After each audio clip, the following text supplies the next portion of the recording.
اس لیے فرمایا سب سے پہلی بنیاد ہے مشورہ۔ اب میرے دوستو، مشورے میں آپ دیکھتے ہیں مختلف ترتیب ہوتی ہے۔ ایک مسجد وار جماعت کا مشورہ ہے کہ اس میں کوئی ذمہ دار طے نہیں ہوتا، مشورے سے کوئی فیصلہ طے ہو کر مشورے کو چلاتا ہے، ہفتہ 10 دن 15 دن جو بھی ترتیب ہو۔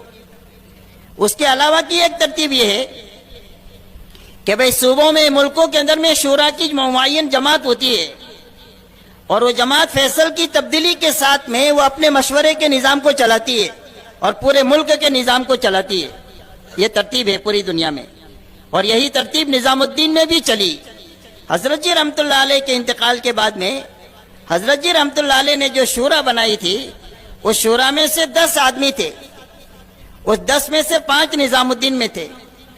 تو مولانا میاں جی محراب اور مولانا عمر صاحب رحمت اللہ علیہ کے انتقال کے بعد میں یہ تین بچے، مولانا اظہار صاحب، مولانا زبیر صاحب اور مولانا سعد صاحب۔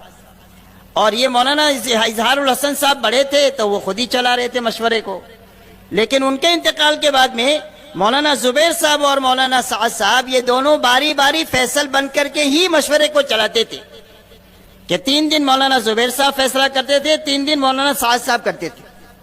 تو یہ مشورے کی ترتیب ہے پوری دنیا میں کہ شورا سے کام چلے گا اور فیصل کی تبدیلی کے ساتھ چلے گا۔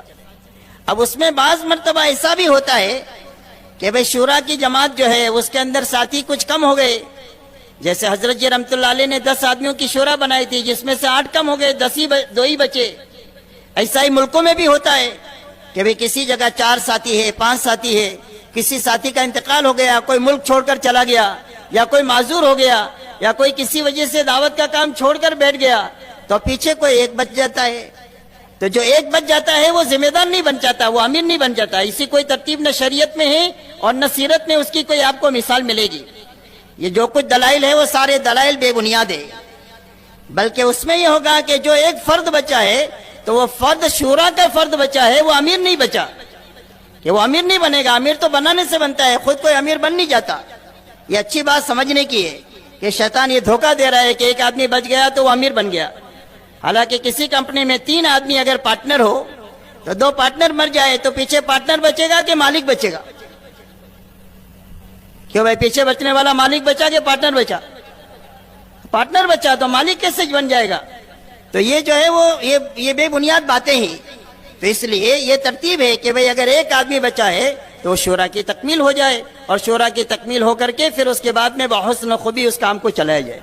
بہرحال فرمایا سب سے پہلی بنیاد جو ہے یہ مشورہ ہے، اور مشورہ اس بنیاد پر ہوگا، ان چیزوں سے بچ کر ہوگا۔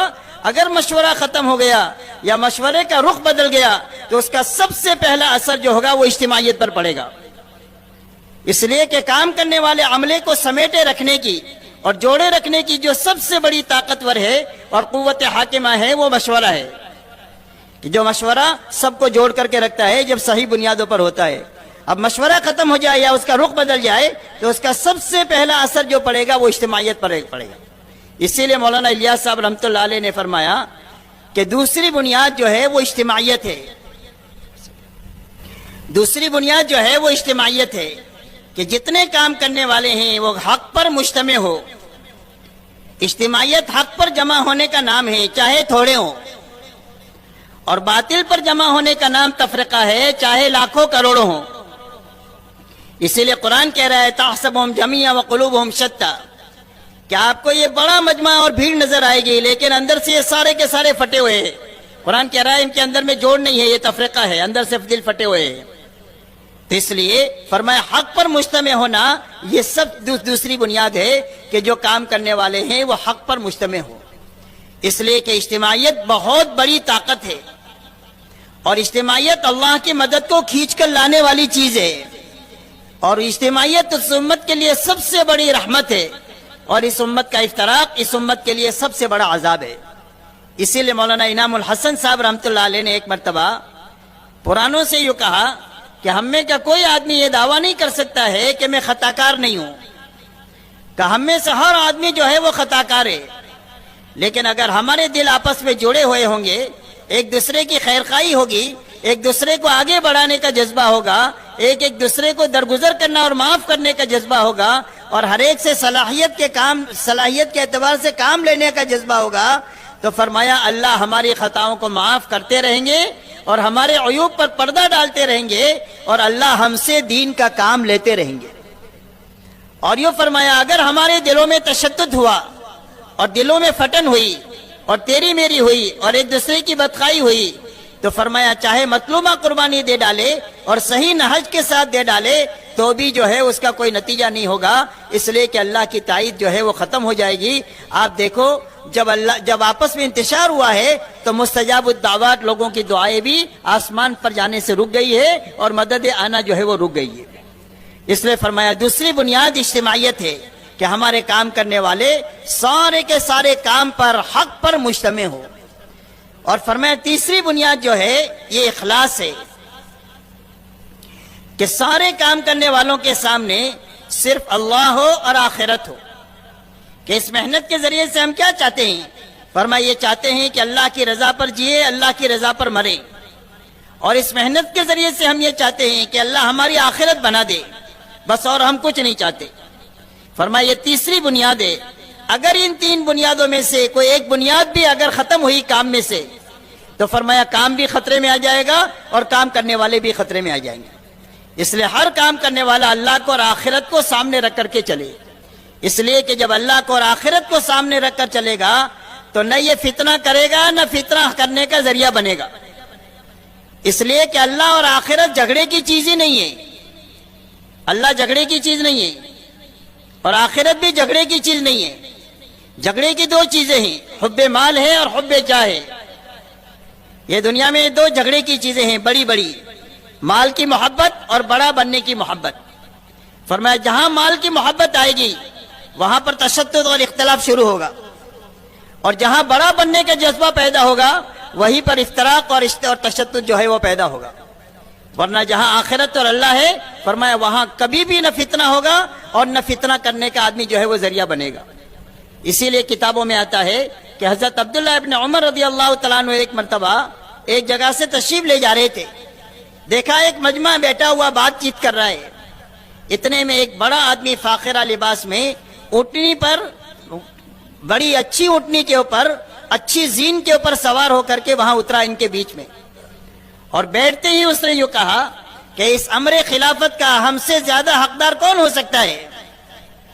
یعنی جو خلافت کا مسئلہ ہے سب سے زیادہ حقدار ہم ہیں اس کے۔ تو حضرت عبداللہ ابن عمر رضی اللہ تعالیٰ عنہ فرماتے ہیں کہ میرے کان میں آواز آئی اس کی، تو میرے دل میں یہ بات آئی کہ میں اس سے کہوں کہ اس امر خلافت کا حقدار وہ ہے جس نے تجھ کو اور تیرے باپ کو مسلمان بنایا، وہ زیادہ حقدار ہے اس کا۔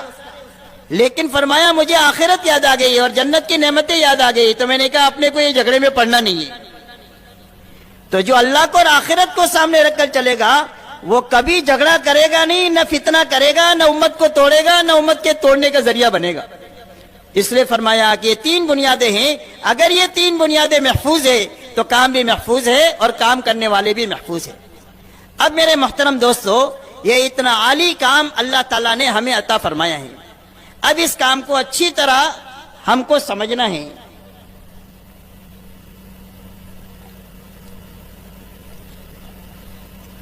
اور اپنے عملے کو بھی سمجھانا ہے کہ کام میں سب سے پہلے سمجھ کے ساتھ چلے، اس لیے کہ ناسمجھی میں بعض مرتبہ ایسا قدم اٹھ جاتا ہے کہ آدمی جو ہے غلط کے ساتھ چمٹ جاتا ہے اور حق سمجھ کر چمٹتا ہے۔ آج آپ دنیا پر نگاہ ڈالو تو دنیا کی اکثریت انسانوں کی وہ ہے کہ جو ناحق کے ساتھ چمٹی ہوئی ہے اور حق سمجھ کر چمٹی ہوئی ہے۔ اور پتہ کب چلے گا؟ فرمایا موت کے وقت میں پتہ چلے گا، اور پتہ چلے گا کہ انجام کتنا برا ہو گیا۔ اس لیے فرمایا سب سے پہلی ضرورت ہماری اس محنت میں یہ ہے کہ اس محنت میں چلنے والا ہر نیا پرانا کام کی صحیح سمجھ کے ساتھ چلے، اور کام کی سمجھ صحیح پیدا ہونے کا راستہ اللہ کا تعلق ہے۔ جتنا اللہ سے تعلق ہمارا بڑھے گا اتنا کام کی سمجھ اللہ تعالی ہماری بڑھائیں گے۔ اسی کے ساتھ کام کی سمجھ کے حاصل کرنے کا راستہ ہمارے وہ پرانے علماء ہیں جو اس محنت میں جن کی ہڈیاں گل گئی ہے، یا ہمارے وہ پرانے ساتھی ہیں کہ جو بڑوں کے صحبت یافتہ ہے، فرمایا وہ ہے کہ جن سے کام کی صحیح سمجھ ہم کو ملے گی۔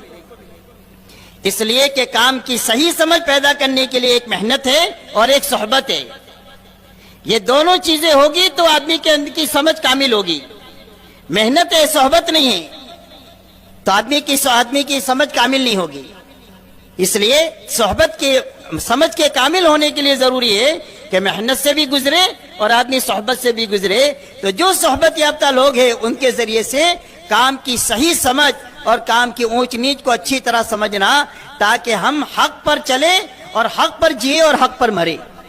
اسی لیے حضور صلی اللہ علیہ وسلم کی مسنون دعا میں ہے اللہم ارنا الحق حقا وارزقنا اتباعہ وارنا الباطل باطلا وارزقنا اجتنابہ. اے اللہ حق کا حق ہونا سمجھا دے اور اس پر چلنے کی طاقت عطا فرما دے. یہ دو نعمتیں ہیں مستقل. ایک حق سمجھ میں آنا، یہ مستقل ایک نعمت. پھر حق پر چلنے کی طاقت پیدا ہونا، یہ مستقل ایک نعمت. ایسا ہی باطل کا باطل ہونا سمجھ میں آئے، یہ ایک مستقل نعمت. اور پھر باطل سے بچنے کی طاقت پیدا ہو، یہ مستقل نعمت. اس لیے کہ دنیا میں یہ اغراض کی دنیا ہے، اس میں بہت سارے عوارض ایسے ہوتے ہیں کہ آدمی حق سمجھ کر کے بھی حق پر نہیں چل پاتا. پتہ نہیں کیا کیا عوارض ہوتے ہیں. ایسا ہی ایک چیز باطل ہے لیکن اس کے ساتھ باطل سمجھ کر چمٹا ہوا ہوتا ہے عوارض کی وجہ سے، اور آدمی ہمت نہیں کر پاتا.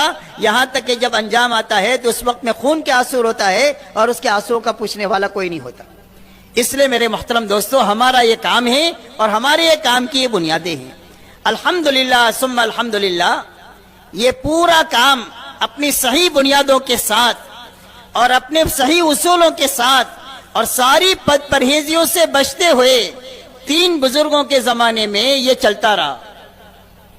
مولانا الیاس صاحب رحمۃ اللہ علیہ سے اللہ نے کام کو شروع فرمایا، اور مولانا الیاس صاحب نے اپنے آپ کو بھی مٹا دیا اور جو کچھ ان کے پاس تھا اس کو بھی لگا دیا. اور اتنا لگایا کہ نظام الدین میں فاقے آ گئے کہ گلر کے سوا روزہ کھولنے کے لیے کچھ نہیں ہے اور افطاری کے لیے بھی کچھ بھی نہیں ہے. اتنا لگا. اس لیے کہ اس محنت، یہ تو محنت لگانے کے لیے ہی ہے، بنانے کے لیے نہیں ہے. کمانے کے لیے دنیا پڑی ہے، پیسہ بنانے کے لیے. یہ محنت دعوت کی تو لگانے ہی کے لیے ہے. کمینہ آدمی وہ ہے جو اس محنت کو دنیا کمانے کا یا بڑا بننے کا ذریعہ بنائے.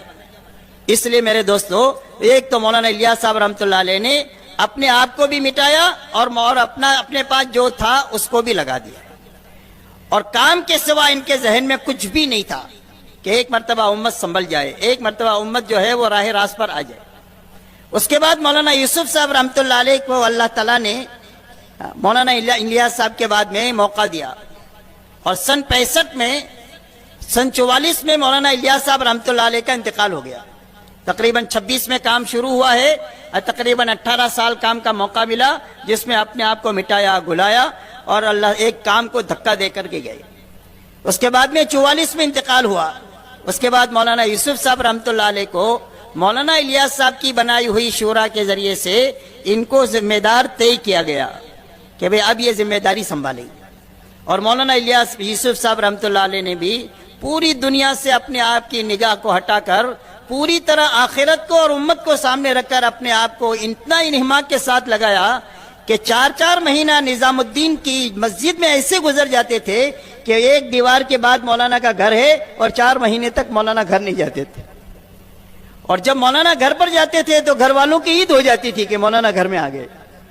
اتنا انہماک کے ساتھ میں کام کو لگایا. اور الحمدللہ آپ جانتے ہیں کہ اللہ تعالیٰ نے ان کے زمانے میں خوب خیر و خوبی کے ساتھ میں ہر قسم کی خرابی سے کام کو بچا کر کے اللہ تعالیٰ نے کام کو آگے بڑھا دیا. اس کے بعد مولانا یوسف صاحب رحمۃ اللہ علیہ کے انتقال کے بعد میں مولانا انعام الحسن صاحب کو مشورے سے امیر بنایا گیا. اس لیے کہ امیر بنتا نہیں ہے شریعت میں، امیر بنایا جاتا ہے اور اہل و حل و عقد کے ذریعے سے بنایا جاتا ہے. کچھ عوام ناسمجھ لوگوں کے کسی کو امیر کہنے کی وجہ سے کوئی امیر نہیں بن جاتا ہے، بلکہ اس کا ایک شرعی طریقہ ہے. اس شرعی طریقے سے امارت جو ہے وہ وجود میں آتی ہے. بہرحال مولانا انعام الحسن صاحب کو بڑے لوگوں نے مشورے سے ذمہ دار بنایا، اور مولانا انعام الحسن صاحب نے بھی اپنے آپ کو 30 سالہ مٹانے کے ساتھ اس محنت میں چلایا. کبھی دنیا کی طرف جھانک کر کے نہیں دیکھا، بلکہ دنیا وہی سادگی اور وہی ساری چیزوں کے ساتھ کہ جو پہلے تھے آخر تک اسی کے ساتھ میں رہے. یہاں تک کہ ایک مرتبہ شیخ زکریا رحمۃ اللہ علیہ نے ان سے پوچھا کہ مولی انعام آپ کو امارت کے بعد میں کیا ملا، امارت سے کیا ملا؟ تو مولانا انعام صاحب نے یہ فرمایا کہ حضرت پہلے تو اپنی ایک رائے بھی ہوتی تھی، کسی بھی مسئلے میں کوئی رائے ہوتی تھی، امارت کے بعد تو وہ رائے بھی ختم ہو گئی ہے، اب ساتھی مل جل کر کے جو طے کرتے ہیں وہ اس کو کر لیتے ہیں۔ غرض یہ کہ باوجود اس کے کہ شرعی طریقے پر امیر بنانے کے، ان میں کہ کسی نے کسی وقت میں یہ نہیں کہا کہ میں امیر ہوں میری اطاعت کرو، آپ کو کسی کی زندگی میں یہ بات نہیں ملے گی، لیکن ان کی زندگیاں ایسی تھی کہ جس کے نتیجے میں پوری امت کو اللہ نے ان پر مجتمع فرما دیا۔ اور یہ تینوں بزرگوں کے دور میں الحمدللہ ثم الحمدللہ پورا کام، ایک جو پودا تھا مولانا الیاس صاحب کے زمانے میں، مولانا انعام صاحب کی وفات تک ایک تناور درخت بن گیا جس کی شاخیں دنیا کے سارے ملکوں میں پھیلی ہوئی تھی۔ اور مولانا انعام صاحب کے 30 سالہ دور میں اللہ نے کام کو دنیا کے کونے کونے میں بالکل صحیح شکل میں پوری خرابیوں سے بچاتے ہوئے اور پوری اجتماعیت کے ساتھ میں اللہ نے پوری دنیا میں پھیلایا۔ الحمدللہ اللہ تعالیٰ نے اس پودے کو اتنا بڑھا دیا کہ ایک تناور درخت بن گیا۔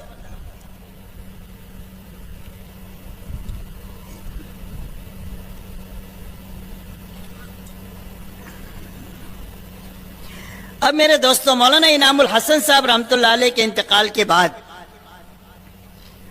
ہمارے ممبر سے بجائے بنیادوں پر بات کرنے کے جزیات میں باتیں شروع ہوئی، اور بجائے کلیات میں بات کرنے کے فروعات میں باتیں شروع ہوئی۔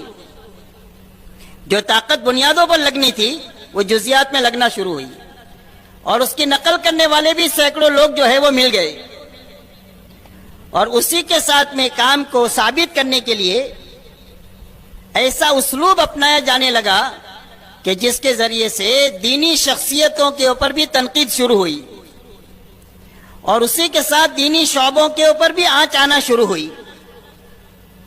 تیسرا میرے دوستوں کام یہ ہوا کہ قرآن اس کام کو ثابت کرنے کے لیے، حالانکہ کام تو پوری طرح ثابت تھا، تینوں بزرگوں کا دور ایسا روز روشن کی طرح ثابت تھا کہ پورے کام کرنے والے کام پر مجتمع تھے۔ کوئی بھی بات نظام الدین سے کہی جائے، چھوٹا بڑا نیا پرانا بلا چنو چرا فوراً اس کو کرتا تھا، اسی کو کہتا تھا۔ سارے علماء حق اور مشائخ اعظام اور سارے ایمان والے کام پر مجتمع ہو گئے تھے۔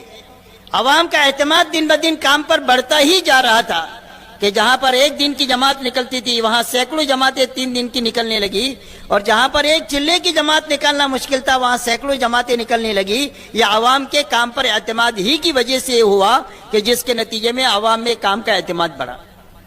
لیکن اس کو ثابت کرنے میں بعض مرتبہ ایسی باتیں کہی گئی کہ جس کو علماء نے اور مشائخ نے قرآن اور حدیث کے اندر میں تحریف سمجھا کہ یہ قرآن اور حدیث کی ہمارے جمہور اہل سنت والجماعت نے جو تشریح کیا ہے اس سے ہٹی ہوئی یہ باتیں دعوت کے پلیٹ فارم سے ہو رہی ہے کہ جو اس کے کام کو نقصان پہنچانے والی ہے، فائدہ پہنچانے والی نہیں۔ اسی کے ساتھ ایک غلط فہمی کے نتیجے میں، غلط فہمی یہ ہے کہ بھئی کچھ زمانہ کام پر ایسا گزرا ہے کہ جس میں جہالت اور ناسمجھی رہی ہے، لہذا جس کی وجہ سے کام کا نقصان ہوا ہے، لہذا میں اپنے زمانے میں کام کو ٹھیک کرنے کے لیے نئی نئی چیزیں بھی چلائی گئی، اور وہ نئی نئی چیزیں ایسی چلائی گئی کہ جو ساتھیوں میں اعتماد میں لائے بغیر چلائی گئی۔ اب ہمارا کام علاقائی کام تو ہے نہیں، اور ہمارا کام طبقاتی کام بھی نہیں ہے۔ علاقائی کام کہتے ہیں کہ بھئی ہندوستان کا کام ہے، تو یہ ہندوستان کا کام تو ہے ہی نہیں، اور طبقاتی کام اس کو کہتے ہیں کہ بھئی یہ تاجروں کا کام ہے، کہ نہیں، نہ طبقاتی ہے نہ علاقائی ہے، ہمارا تو کام عالمی ہے اور پوری امت کو سامنے رکھ کر کے ہو رہا ہے۔ تو اس میں کوئی بھی بات ایسی چلے گی کہ جو عالم لے اور پوری امت اس کو لے۔ کوئی ایک علاقہ والا اپنی مرضی سے کوئی بات طے کرنا چاہے گا تو وہ نہیں ہو سکتی، اسی لیے مشورے کی طاقت رکھی گئی ہے۔ اور اسی لیے حضرت جی رحمۃ اللہ علیہ نے جو شورا بنائی تھی، اس شورا میں جو 10 آدمی تھے اس میں اپنے یہاں کے بھی تھے، پڑوس کے بھی تھے اور بنگلہ دیش کے بھی تھے، اس لیے کہ یہ تینوں ملکوں کا کام معیاری کام ہے۔ اور جو کوئی بھی ایک آدمی ہو یا ایک جماعت ہو ہمارے اس ملک میں یا کہیں پر بھی وقت لگانے کے لیے آتے ہیں تو ان کی ترتیب یہ بنائی جاتی ہے کہ ایک ایک چلہ یہ تینوں ملکوں میں لگاوے، اس لیے کہ تینوں ملکوں کا معیاری کام ہے، تو وہاں سے کام کی پوری سمجھ تینوں ملکوں میں وقت لگا کر کے لے کر کے جائے۔ اسی کے ساتھ یہ تینوں ملکوں کے لوگ دنیا کے اکثر ملکوں میں رہتے ہیں، ہر مسجد میں آپ کو یہ تینوں ملک کے ساتھی ایک مسجد وار جماعت میں ملیں گے۔ اس لیے پوری دنیا میں جو اجتماعات اور جوڑ ہوتے ہیں ان جوڑوں میں بھی جو جماعتیں جاتی ہے وہ تینوں ملکوں کی ایک ساتھ مل کر جاتی ہے کہ یہاں سے بھی جماعت جائے گی، پڑوس سے بھی جائے گی، بنگلہ دیش کی بھی جماعت جائے گی، اور یہ تینوں جماعتیں ایک ساتھ مل جل کر اس اجتماع کو اور جوڑ کو کرے گی۔ تو یہ تینوں ایک ساتھ بھیجنے کی کیا بنیاد ہے؟ کیا اس کی ایک ہی بنیاد ہے تاکہ تینوں ملکوں کی بات ایک ہو، ان کا فکر ایک ہو اور ان کا نہج ایک ہو، تاکہ پوری دنیا میں ایک ہی بات چلے، دو بات نہ چلے۔ لیکن اب اس کی وجہ سے یہ تشدد ہوا کہ ایک جماعت اپنے یہاں سے جا رہی ہے، وہ کچھ کہہ رہی ہے، وہ پڑوس سے جانے والی جماعت کچھ کہہ رہی ہے، تیسری جگہ سے جانے والی جماعت کچھ کہہ رہی ہے، کبھی ساتھ میں گئے ہیں تو ساتھ میں بھی الجھ رہے ہیں کہ یہ بات تم کہاں سے کہتے ہو، یہ تو مشورے سے کہیں نہیں گئی۔ تو اس طریقے سے بہت ساری الجھنیں دن بدن پیدا ہوتی چلی گئی، کام کرنے والوں میں بھی الجھن پیدا ہوئی، اسی کے ساتھ مشائخ کو اور علماء کو بھی ہمارے کام سے اشکال پیدا ہوا، اور اسی کے ساتھ میں یہ بات بھی آئی کہ بھئی کام کے اندر میں تحریف کی باتیں ہو رہی ہے، یہ کام کو حق کی طرف لے جانے کی باتیں نہیں ہیں بلکہ یہ گمراہی کی طرف لے جانے والی باتیں ہیں۔ تو اب یہ ساری چیزوں کو بہت سارے خیرخواہ لوگ جو تبلیغ میں ہیں وہ بھی، اور جو تبلیغ میں عملی طور پر نہیں ہے لیکن کام کے ساتھ خیرخواہی ہے، کام کے ساتھ محبت ہے، کام کے ساتھ دعا ہے، کام کے لیے تعاون ہے، وہ سارے اس کے لیے فکر مند تھے۔ اور اس فکر مندی کے نتیجے میں شروع سے ہی خطوط جو ہے وہ لکھے گئے، نام کے بھی اور بغیر نام کے بھی، جس میں یہ باتیں کہی گئی، نشاندہی کہی گئی کہ دیکھو گاڑی پٹری سے اتر رہی ہے اور آپ لوگوں کے بیانات کا جو رخ تھا وہ بدل رہا ہے، اور آپ کے کام کو نقصان پہنچانے والی باتیں آپ کی محنت میں بڑھ رہی ہے، اور جو فائدہ پہنچانے والی باتیں تھے وہ آپ کی نظروں سے اوجھل ہوتی جا رہی ہے۔ اس نشاندہی کے اندر میں بہت سارے خطوط نام کے اور بغیر نام کے لکھے گئے، لیکن اس کا کوئی بھی اثر نہیں ہوا۔ جب نہیں ہوا تو اس کے بعد میں نظام الدین کے کچھ مقیمین علماء اور ہندوستان کے 5-8 بڑے ہمارے پرانے ساتھی جو ہمارے بڑوں کی صحبت یافتہ تھے، انہوں نے مل جل کر کے کئی مرتبہ تحریر اور تقریر ساتھ میں بیٹھ کر کے بھی اور تحریر بھیج کر کے بھی اس باتوں کی طرف نشاندہی کرائی کہ یہ باتیں جس وقت میں ہو رہی ہے اور یہ بہت زیادہ نقصان دہ ہو رہی ہے، اور کل کی تاریخ میں بہت بڑا محاذرائی بھی ہو سکتی ہے، اور ہمارے کام بہت زیادہ خطرات کی طرف جا رہا ہے۔ لہذا اس کے لیے ضرورت یہ ہے کہ حضرت جی رحمت اللہ علیہ نے جو شورا بنائی تھی وہ شورا کی تکمیل ہونی چاہیے، اس لیے کہ اس میں سے 7 آدمی چلے گئے تھے، مولانا زبیر صاحب تھے، مولانا سعد صاحب تھے اور حاجی صاحب تھے۔ تو مولانا زبیر صاحب بھی الحمدللہ تیار ہو گئے تھے آخر میں کہ بھئی اچھی بات ہے اس کو بنا لو، حاجی صاحب کو بھی خبر بھیجا۔ بہرحال یہ پورا 2 سال تک، اور مولانا زبیر صاحب کے انتقال کے بعد بھی 2 سال تک مسلسل کوشش ہوتی رہی کہ بھئی یہ شورا بن جائے، اور اس شورا بن کر کے ان سارے مسائل کو اچھی طرح غور کرے، اور جو نقصان دہ باتیں ہیں اس کو ختم کریں، اور جو نئی باتیں جو باتیں ضروری ہے اس کو باقی رکھ کر کے پوری دنیا کے کام کو ایک نہج پر لانے کی کوشش کریں۔ لیکن بہرحال 2 سال کی مسلسل کوشش جس میں خطوط بھی بھیجے گئے اور جس میں بیٹھ کر کے بند کمرے میں مذاکرے بھی کیے گئے اور بڑوں کی طرف سے بیانات میں بھی نشاندہی کی گئی، لیکن اس کے باوجود اس کا کوئی بھی مثبت نتیجہ نہیں نکلا، بلکہ اس کا منفی اثر یہ ہوا کہ بیانات کے اندر میں جو بات بند کمرے میں تھی اس کو مجمع میں لانے کی کوشش کی گئی، اور مجمع میں یہ بات کہی گئی کہ کچھ لوگ مجھ سے مناظرہ کرنے کے لیے آئے تھے، اس کوشش کو مناظرے کا نام دے دیا۔ اسی کے ساتھ میں یہ کہا کہ آ کر مجھ سے کہتے ہیں کہ تو مشورہ نہیں کرتا، تو میں مشورہ کس سے کروں، کوئی کام کرنا ہی نہیں چاہتا۔ تیسری بات یہ کہی کہ آ کر مجھے تجربہ سناتے ہیں، حالانکہ یہ کام تجربے کا نہیں ہے بلکہ یہ تو سیرت کا کام ہے، تو یہ تجربہ نہیں سنانے تھے بلکہ 50 سال جو بڑوں نے قرآن اور حدیث اور سیرت کی روشنی میں جو ان کو کام دیا تھا وہ معمول سنا رہے تھے، اس کو تجربے کا نام دے دیا۔ پھر اس کے بعد میں ایک تحریر کے موقع پر فرمایا کہ کچھ پروفیسر لوگ جن کی زندگیاں پوری قرآن انگریزی پڑھنے اور پڑھانے میں گزر گئی ہے، وہ مجھے صحابہ کی زندگی سکھانے کے لیے آئے ہیں۔ بہرحال کوئی مثبت نتیجہ نکلنے کے بجائے اس کا منفی اثر ہی ہوتا گیا اور بڑھتا ہی چلا گیا۔ اب اس کے بعد میں ضرورت محسوس ہوئی کہ بھئی اس کا آگے حل کیا، تو ہمارے یہاں کوئی بھی مسائل دنیا میں عالمی ہیں تو اس کے رکھنے کی 3 جگہیں ہیں۔ ایک جگہ ہمارا حج ہے جس میں ہمارے بڑھے جاتے ہیں تینوں ملکوں کے، اور ایک جو ہے وہ پڑوس کا اجتماع ہے، اور ایک جو ہے وہ کاکریل کا اجتماع ہے۔ یہ تینوں اجتماع میں دنیا کے سارے پرانے مشورے والے یہ سب جمع ہوتے ہیں تو وہاں مسائل رکھتے ہیں. تو اس وقت میں یہ اس پڑوس کا اجتماع تھا تو وہاں مشورے میں یہ بات رکھی گئی. اس مشورے میں رکھ کر کے اس بات کو طے کیا گیا کہ بھئی شورا کی تکمیل ہونی چاہیے. حاجی صاحب نے بھی اس کو قبول کیا اور پوری دنیا کے پرانے جو ہے وہ بھی اس پر متفق ہوئے کہ اس کی ضرورت ہے, اس کے بغیر ہمارا کام محفوظ نہیں ہو سکتا ہے. اور اس کے ساتھ میں افہام و تفہیم کی پوری کوشش ہو گئی اور کوشش کے ساتھ ایک شورا بنی 13 آدمیوں کی. بہرحال وہ بھی تسلیم نہیں ہوئی. اب تسلیم نہ ہونے کی کیا وجہ ہے وہ تو اللہ ہی جانے. بظاہر اس میں ہمیں تو کوئی بات سمجھ میں ہی نہیں آتی ہے کہ کام کے نقصان کی بات ہو. بظاہر اس میں تو کام کے نفع ہی کی بات ہے کہ بھئی تینوں ملک والے آپس میں مل جل کر کوئی بات کو طے کرے اور ایک صحیح رخ سے اس کام کو دنیا میں چلا دے. بہرحال یہ ساری چیزیں ہوتے ہوتے ہمارے کچھ ساتھیوں سے اپنے ملک کے ساتھیوں نے یوں کہا کہ بھئی آپ لوگ کیا کر رہے ہو, کچھ سمجھ میں آوے, ہم کو تو پتہ چلتا نہیں, دن بدن بات تو بگڑتی ہی جا رہی ہے. تو پھر انہوں نے سوچا کہ چلو ہمارے کچھ ساتھیوں کو جمع کر کے کچھ باتیں ان کے سامنے رکھے.